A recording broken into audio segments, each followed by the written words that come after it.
So the Sunday before Christmas was always the candlelight service at church. And so your parents always hosted cookies and cocoa afterwards. I mean, you literally walked out the front door of the church, you took 3 steps across the street and then into your parents' house. And I mean, as a child, I mean, come on, there's as many cookies as you could eat on this dining room table in this beautiful home. And so that's what they did every Sunday before Christmas. So, I mean, that's a pretty vivid memory in my mind. Welcome to Real Siblings, It Ain't Easy, a real estate podcast with the goal to educate, inform, and save their listeners time as they navigate the market and properties in their neighborhoods. Get ready to join real-life siblings and professional real estate advisors, Donna Reed and Eric Seemann, as they discuss how it may be simple, but it ain't always easy. Every time I think about the places I have known, I realize that times have changed. So I'll do what I can to make this house into a home. Yeah, yeah. Hi, everyone, and welcome to Real Siblings, It Ain't Easy. I'm Eric Seemann, Realtor with Keller Williams Heritage in San Antonio, Texas, and I'm here with my sister, Donna Reed, and I'm with Keller Williams Southern Arizona in Tucson, Arizona. And in this podcast, we reminisce on how our life and upbringing in the small village of Lindsey, Ohio, impacted our lives and careers in real estate in the Southwest states we now call home. We work to connect the 2 houses that we lived in together with our parents and 2 additional houses that Donna lived in with her family decades later. We have learned that our nostalgic conversations certainly take a lot of turns in any episode. We hope we are successful in providing you expert knowledge of our markets while we share some history, statistics, maybe just some simple information on the local real estate market and on where we came from. So, Donna, how about providing our listeners an introduction to our guest today and where we're headed? Awesome. So following our October and our November podcasts, we'd like to share some holiday memories today of our life in Lindsey, Ohio. Most importantly, today, we're going to talk about Christmas, living in the house across from the church and the memories that surround the church in the small town and all that came along with living there. So if you're watching this on YouTube, you can see the picture of the house behind me. As part of that, we have invited our first guest to our podcast, like Eric said. So this is Rachel Zimmerman-Williams. Welcome, Rachel. Please say hello. I didn't know that I was the first guest. Yeah. and without a struggle, right? Nothing works perfectly. Yeah, the pressure is on now, Rachel. Right. It's okay. I'm up for it. All right. So you guys, Rachel was a little girl when Eric and I were much older, and her parents had been a part of the community for many years, as were her grandparents and many other relatives, right, Rachel? Yes. Big family. As a child experiencing Christmas, enough younger than us, she brings her own memories to share. But what's most important, you guys, Rachel is also now a realtor. Rachel, can you tell our listeners about your real estate career, where you live, where you work, and how is it going? Yeah, absolutely. So I'm in Toledo, just a little bit, probably 45 minutes north of where Lindsey, where this setting is of this beautiful house behind you. And gosh, I mean, I got into real estate because of you, which I'm very thankful for. So career change for me as a couple of years ago, I was in the nonprofit world, did a lot of fundraising and just kind of got burnt out. And so you called me one day and planted the seed. And here I am 2 years later, full-time real estate. And killing it. Yeah. Thank you. So yeah, everything works the way it should. So I'm happy to be here for more than one reason. That's awesome. And so Rachel, you're with a company, Keller Williams wasn't there. We talked about it, but you're with a company called Danbury, right? Correct. And yes. Danbury works, clearly all over. So you travel sometimes. You and I talked about this, the miles from living in Toledo, and you have a son who is 13 now. Is that how old he is? Yeah. And is he as tall as you? Most recent pictures, he looks like he's at least your height. He's taller. Yes, he has surpassed, which, as I tell him, isn't much when your mom's 5'2", but he's now about 5'6". We'll see if he catches up with your brother and the other men in your family. So you service not only the Toledo area where you live and where you're raising Harrison, but you also do come back to Lindsey, and having grown up with a family there, you know the rural areas, the farms and things things like that. So you've kind of gotten involved all over the place. Tell me how far you drive, even though like for Eric and I, we're in cities, we can drive a long way and still be in the city. Give me an idea of how many miles you're putting on your car. Well, it's funny that you asked, because I just did my mileage for November, for the month of November, just the month of November, 2,725 miles. So, so as you said, it because of where we're located. Yes, I live in Toledo, which in comparison to the cities where you live is small, but it's, it's a bigger city for here. So in the metropolitan area of Toledo, I service, but then also, yes, I mean, I have so many contacts in the Lindsey area, which is this, 45 minutes south of Toledo, that I've sold. I'm working on my fourth house right now in the little town of Lindsey. So because that's where my family and friends are, yeah, I will drive. It's nothing to just hop on the turnpike and go 45 minutes for, a listing appointment and just, show a house, sell a house. Yeah. So that's what we do. And that's awesome. And just because I'm stalking, no, actually not. You just did a transaction with Kelly Reese recently? Does that name sound familiar? Yes. She's the buyer's agent representing our house that just sold. Oh, yes. Yeah. And actually, well, okay. So here's the 1 degree of separation from Lindsey. So the buyer is Owen Smith, who know his parents as well. So he's bought another. Owen is who bought the house? Mm-hmm. Wow. We've been trying to figure out who that is. Yeah. Oh, yep. My gosh. I tried to buy that with them and they wouldn't do it, but didn't he do that other flip on Maine? Yeah. Wow. Yeah. So wow. Yeah. That's awesome. So he's doing amazing, building his rental portfolio. So yeah, but I mean, so just to your point, I mean, when my phone rings or I get a text, I never know who it's going to be and what they're going to want and where we go. So, I mean, I drove to met him after work and, we looked at the house in the dark because it's dark, here now at 7 o'clock, but that's what we had to do. And we put the offer in and we got it. So that's how we roll. Mm-hmm. That's so cool. Our family will be so tickled to know that because we have a family Facebook page. So they'll be really happy to know that. And I expect spectacular things and a private tour. Right. Even though Owen doesn't remember me at all, his mom and dad do. Right. Of course. That's right. Of course. Yes. Yeah. Oh, that's very cool. All right. So let's come back around to Christmas and to the house here. So you and I have talked about your memories of coming to our house. So tell us a little bit about, I think you and I talked about the Carol and Candlelight service and tell our listeners a little bit about that and your memories. Yeah. So, I mean, that is like a strong memory in my mind. So just that house that's behind you, right across the street from that was the church where we all went. And so we literally came out the front door of the church and that was the front door of that house that you're sitting in front of. And so your parents so the Sunday before Christmas was always the candlelight service at church. And so your parents always hosted cookies and cocoa afterwards. I mean, you literally walked out the front door of the church, you took 3 steps across the street and then into your parents' house. And I mean, as a child, I mean, come on, there's as many cookies as you could eat on this dining room table in this beautiful home. And so that's what they did every Sunday before Christmas. So, I mean, that's a pretty vivid memory in my mind. And it looked just like that picture that you have behind you. So, yeah. Yeah, it's funny because Eric and I were talking before, you got on about, so was Carol and Candlelight on a Wednesday or the week before or whatever? Because then the other memory is that on Christmas Eve, when we were kids, the children and the YF would do the service. Right. Is that still what happens? They've kind of flipped it a little bit. So the kids program is usually on the Sunday during church before Christmas. And then the Christmas Eve service is the candlelight and a small sermon from the preacher. So they've kind of flipped it a little bit, but we still have the candlelight service, which is amazing and one of my favorite parts. So Donna was saying that you're not using real candles anymore. Are they using electric candles or battery operated or something? No, we use real candles. Mm-hmm. Yeah, we've gone to battery, but I live in a predominantly senior area. So there might be a reason that they don't trust us with flames. I don't know. Well, there's a lot of kids in our church too, so we got to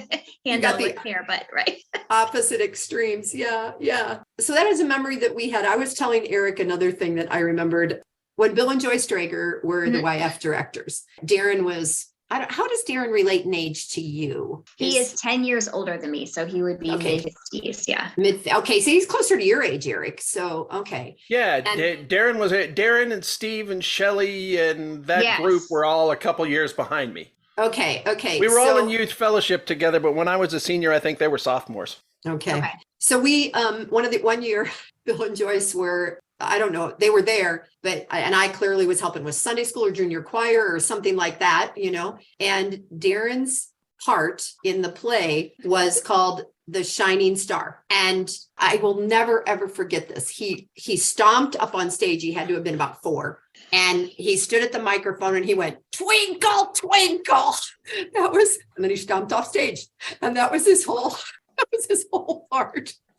It's just Eric and I were laughing at the memories of little kids and what they do. And yeah, we were just having that conversation yesterday. A lady that was talking to, her daughter is the music director at a Catholic elementary school. And the advice that somebody gave her was, if everything doesn't go perfectly, it's okay, because the outtakes is what really you remember. That's the expectation. That's really what everybody goes for. It's not for the kids who nail it and get the thing right. They want to hear all the goofs. Twinkle. It's the twinkle. Well, and when you think about that now, truly, those are the things that are playing on TikTok and Reels. Oh, and yeah. Right. Yeah. We could have had our own channel if we would have had TikTok back then. Yeah, exactly. Oh my gosh. That's so funny. So, one other memory I want to bring up, we talked about just briefly. So when I was married and living there and living down on Main Street or back on Walnut, I don't remember. My husband was quite an artist, and he drew the pattern for what would become a nativity scene at the parish house, now also called Workers' Home, which is Eric and I have discussed in a previous episode because we celebrated Thanksgiving over there. Then the other memory that I have is that your dad took the Mary Joseph and the baby Jesus, not all the other things, right? Mm-hmm. He made those, and to be honest, they live out in the country for our listeners that don't have any idea about this, and have a big, I guess it's the garage, right? It's not really a barn. It's a great big garage. His wood shop. Yeah. Yeah. But he strategically located a light that made it look massive on the side of the garage. Mm-hmm. Does he still use that? He does. Mm-hmm. Yep. That's awesome. Yep. Did Mary and Joseph ever have to get painted for that? Or are they just like a solid color because you're just looking at the image? Yeah. Honestly, I think they're just plain plywood, I think, is what he cut them out of, and didn't paint them because he was just going for the shadow. Yeah. Yep. Yeah. It's a super good memory because you can see it coming down the road. I don't know if there's any other houses on that side of the road at this point, No, yeah. And that's because you can see it from 590, which 590. For those that don't know, that's the big road. That's the main town. Road. So you can see it from there. And I do want to say one other thing about the memory is, and I'm sure you both will remember, is who has the coal burning furnace in town that you always smelled. Like Christmas Eve is not Christmas Eve without coming out of church and smelling that coal burner. All right. Wow. No, I did not know someone was burning coal. Who are you talking about, Rach? It's just, oh my gosh, it's like it's not Christmas Eve unless you smell that, and like the air is crisp, and then you get that coal smell. Oh my goodness, yes. So do you know who it is? Do you know who? I don't. And they're still doing it because it's still to this day. You walk out of church and you in the winter and you smell the coal. So I don't know. Maybe we'll have to quiz our listeners. Yes. Yeah. I mean, my dad probably knows, but Ryan and Andrea have the best idea. They might, yeah. Right? As the closest one? I mean, it wouldn't be Hammers, would it? I don't know. I mean, Hammers don't live there anymore, but it could be the people that live there. I don't know. Or right behind the fellowship hall, whoever bought that house. Oh, that's an older house. Mm-hmm. Oh, how interesting. That's very cool. That's very cool. All right. So back to the house. I know we're kind of bouncing around here. Didn't the house sold just now for, I think, 62 or something like that? Is that what the tax records say? I think so. Yeah. Okay. Somewhere around there. And so, the one thing about this house, everybody, is that it looks really big. The attic isn't really quite tall enough for everybody to stand up in. Rachel could stand up there. She could live up there. But for my brother, I could stand up in there. Yeah, not so much. So the third story was never used as a living space. And the rooms, by today's standards, are small. Caleb, my youngest son, has memories of sitting in the TV room, and in the TV room having a tiny little TV sitting on the counter that we all gathered in there around. And he goes, I can't even imagine. So square footage wise, what is the house? It's under 2,000 square feet. I mean, I don't even No, know. I think when I looked it up, it was about 2,150 is what it shows as what the county had it at. Okay. Think, Rach, that Owen has any plans to like structurally change it, like do anything that would take, I mean, clearly the bathroom needs totally redone, Yeah. but I wonder, do you have any idea what his plans are? I'm sorry. So I'm working with Kelly on a different transaction that was Owen. I'm so sorry. It's not Owen that bought this house. I'm so sorry. And I'm like actively working with him on a different, but on a different property. Right. Represented by the same agent that you just mentioned. So that's why I was like, yeah, but I would hope when we went to look at it for you, there was a lot of activity there. And that, obviously you have to, to fix it up to be able to live in it. So I'm assuming that whoever has bought this, has good plans for it to, fix it up to, it has great potential. Didn't your dad tell me that, or tell you to tell me that whole back mudroom, laundry room would need to be torn off? There was some water leaking from somewhere. I don't remember the details on, but the foundation and the roof he said would all have to come off and be redone because it wasn't savable that way. But he said structurally, he said all the brick is great. None of it has to be what they call like the duct point. And none of that has to be done. It's structurally, it's very sound. That speaks to the construction, right? Because and the roof, for as old as it is, it should be replaced, but it's not. There's no leaks in it or anything. So structurally, it looks great, but the inside is just well, and the whole reason I talked to Kelly is I had called the listing agent to find out who the buyer's agent was, to say, look, this is who I am, this is what we're doing, let your new owners know we would like to have a conversation. Right. And I just mentioned the fact that you were working up in the area, and she goes, oh yeah, I'm working on a transaction with her right now. So okay, gotcha. Yeah, that's how I get. But part of what we did in the picture that's behind Donna, and again, we're referencing this, but for everybody who's listening on the podcast, the third floor mansard roof area had corbels and trim work underneath it. You can see in the picture right now. Donna has 2 of those corbels, and I have 2 of those corbels in our houses. Dad pulled those down because the wood up underneath had gotten enough moisture damage that it had to be replaced. And that's when he pulled all those and put the vinyl in. Yeah. So this picture's old compared to, after Dad did the roof. So Rach, when it's all fixed up, I hope somebody uses it as an Airbnb. That's what I would have done. Yeah. But when it's all fixed up, what do you think the house might sell for? Because this gives an idea of the size of Lindsey and prices in Lindsey.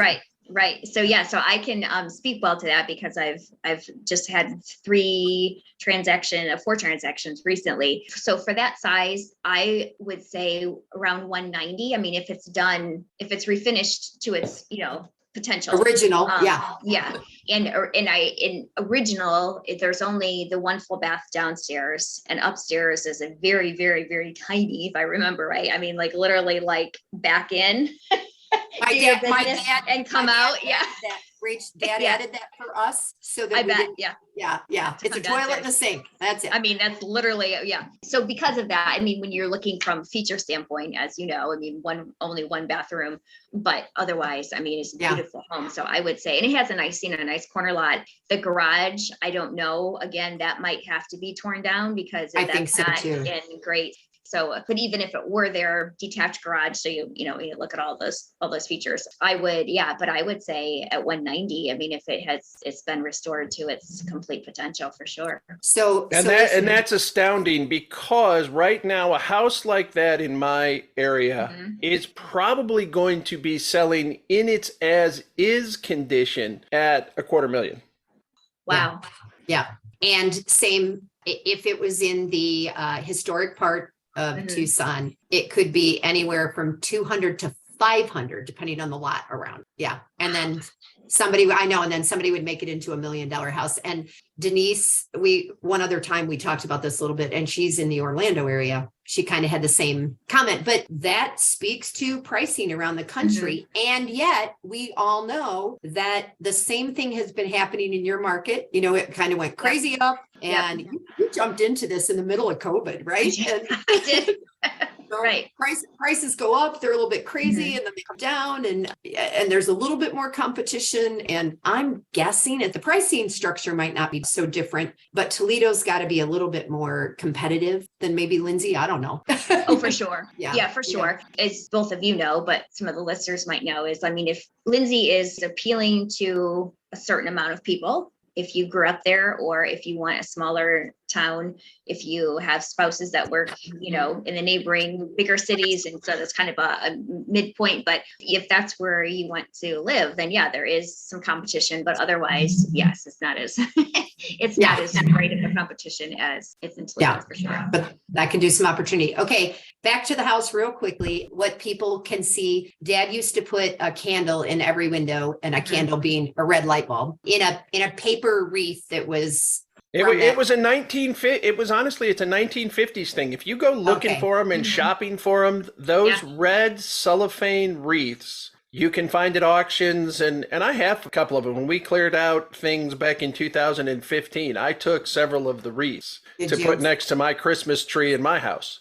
Yeah, we even had them eventually up in the top in the third floor, or in the attic space in the two windows that were up there, so that we could light those candles too. And then he made the giant ones with cardboard tubes and light bulbs and Sara Lee coffee cake pans as the silhouette behind. It's like country ingenuity. That's what we'll call it. He was very ingenious. And then he also had the tree in the window in the garage. Yeah, I remember that too. Mm-hmm. And that stayed up all year round. Dad was proud of having. That's right, in the garage. Yes, you're right. Which was my bedroom for a while, but that'll be another story, right?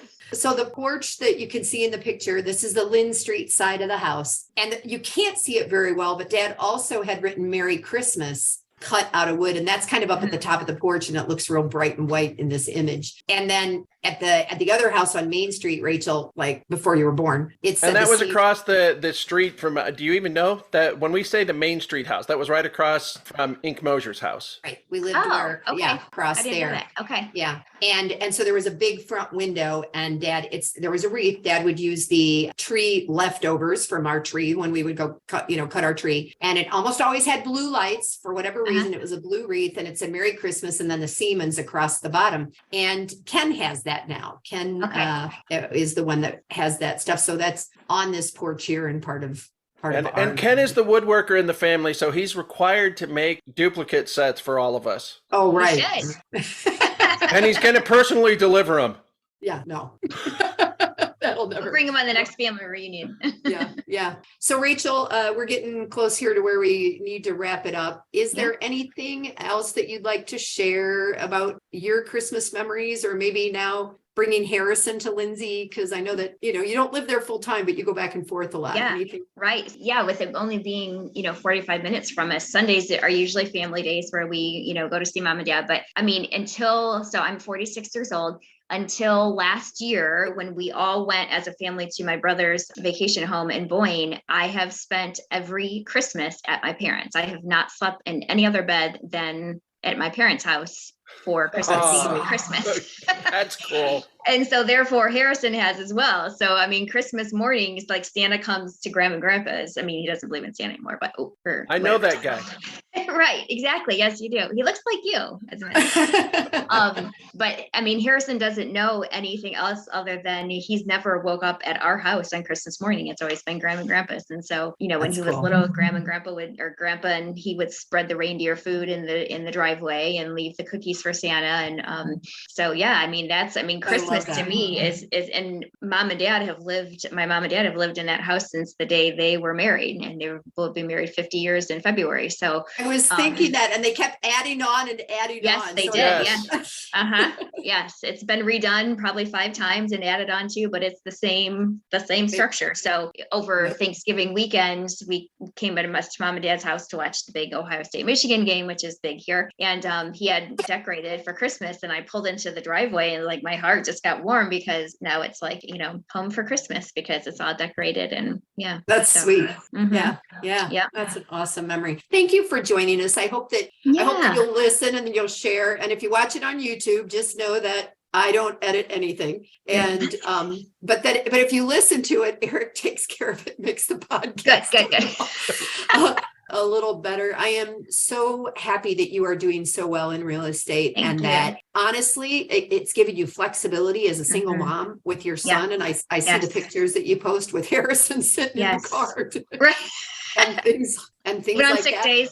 Yeah. Gotta load up. We got a photo shoot. Get in the Here's your blankie and your pillow. We gotta go. Yeah. Exactly. But how fortunate, right? To have that kind of a thing instead of yes. And seriously, it is all because of you, because this thought would have never came into my mind except that day. And honestly, when you called me, I was like, oh, that's cool. That was a good thought. And then it just kept hitting my heart. And I was like, I think there's something here. And you were right. That's awesome. So, yeah. And I wish that you were working with me. But right.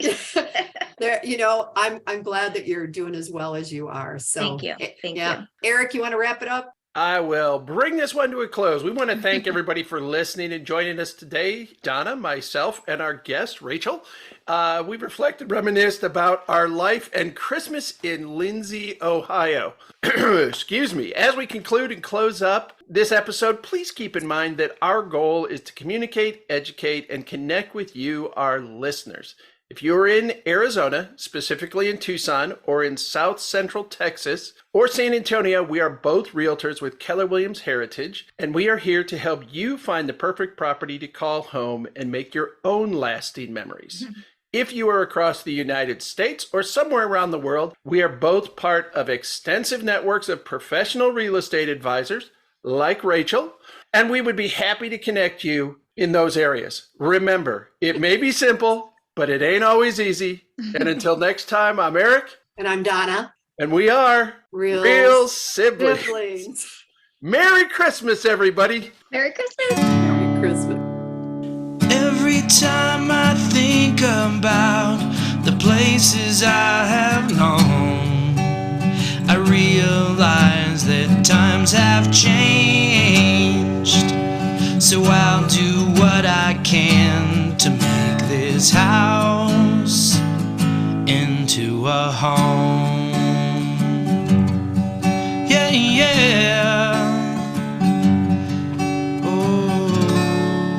Hi, I'm Annabelle, and I want to thank you for investing your valuable time in listening to Real Sibling. It Ain't Easy. I hope you found this episode informative and enjoyable. There are several ways you can support this podcast with my Grandpa Eric and Aunt Grandma. Please take the time to like, follow, and subscribe. Additionally, leave them a 5-star rating along with a review on your preferred podcast platform. The final thing I would ask is that you recommend this podcast to a friend, a family member, or an associate. Your engagement is critical to their ongoing success, and they look forward to connecting.